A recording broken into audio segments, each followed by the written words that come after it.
I thought I had this at the right height, but it didn't seem right.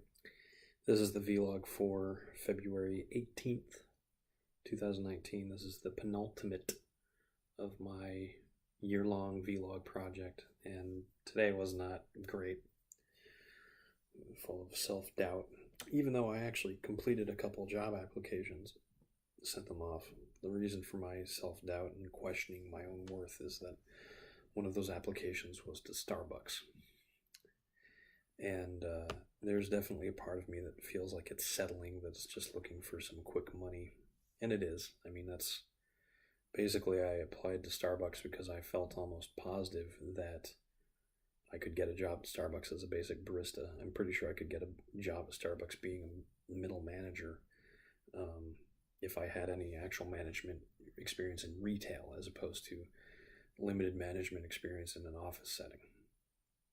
But I also figured that if I really could do it as a manager, I could get started as a barista and just, work on becoming a manager if that was something that I really wanted. But most of all, I just need a job that will earn me some money so I can pay for all the stuff that I need to pay for.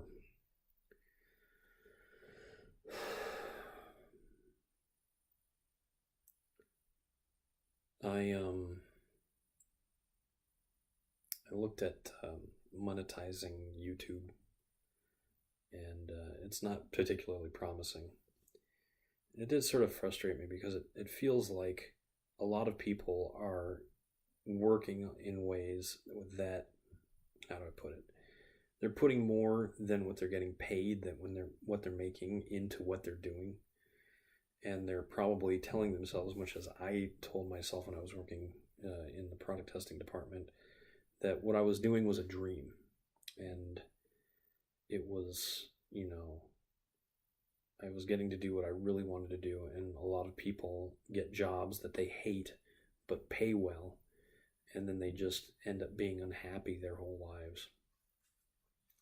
But not me. No, I'm playing video games for a living and I'm living the dream. A dream that pays barely above minimum wage.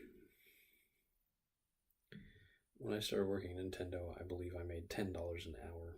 When I finished, I was making $21.50, which was actually pretty respectable, but I only made that much money for about 3 months before I got let go. And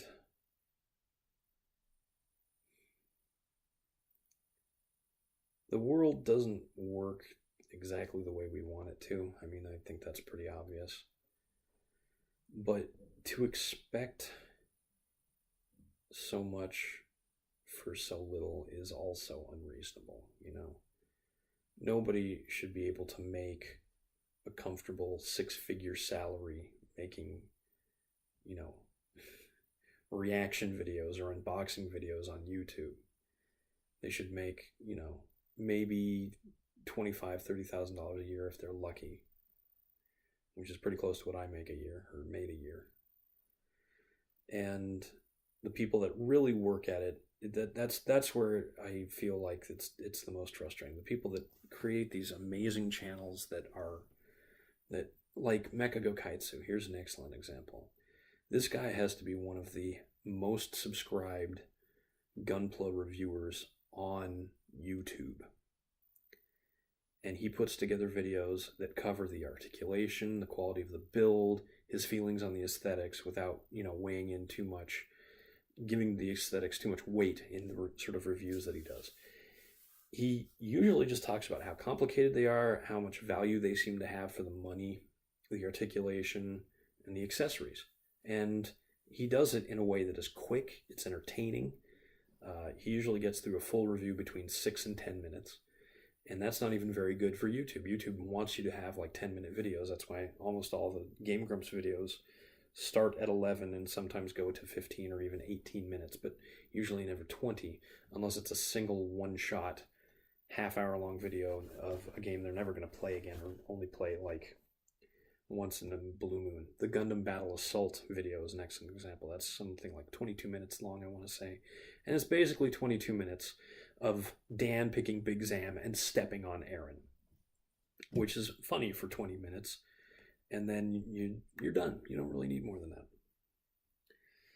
But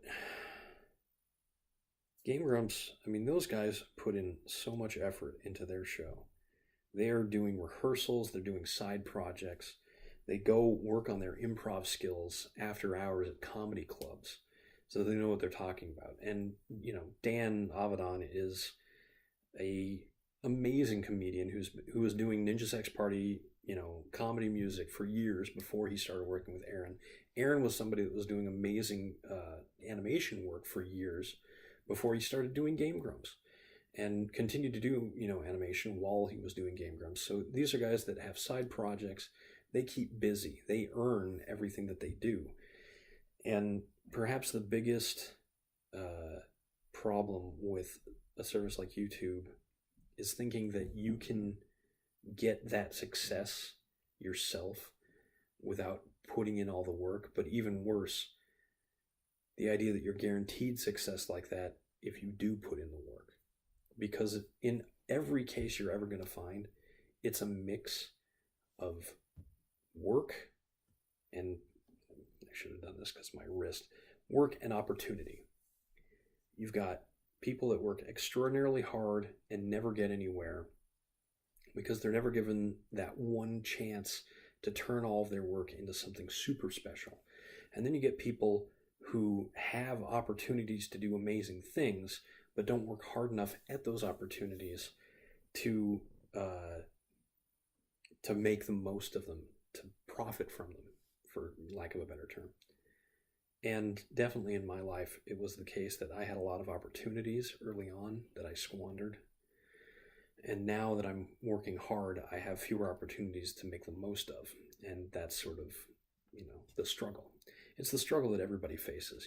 Nobody gets that perfect mix except for the truly talented or truly lucky people, or mix of both talent and lucky people. Like, for every Kevin Hart in stand-up comedy, there are a million guys with really funny jokes who are just not getting noticed at clubs by people who can book them at other agencies, who can't get an agent who will pick them really good spots or get them really good deals. There are a million comedians out there that are never going to do film because they don't have the right face for it.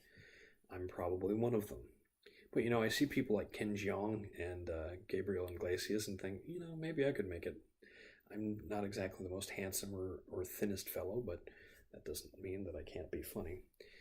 That actually brings me to the last point. I keep having this idea that I could go do stand-up comedy. And if I just went to open mic night with like 10 minutes of material, made a good impression, maybe I'd get invited back the next week and get paid some real money for doing it. But I haven't got a background in stand-up. I haven't been going to clubs. The last time I went to a club, I think I turned 30.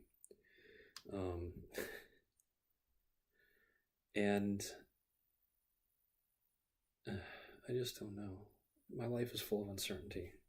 And I wish that wasn't the way I was going to finish the second to last of my year-long vlog special, but it's true. And I'm going to talk more about that tomorrow. I'll probably go pretty long just because it's going to be the last one. But I'm Eric Spornitz, and tomorrow will be better.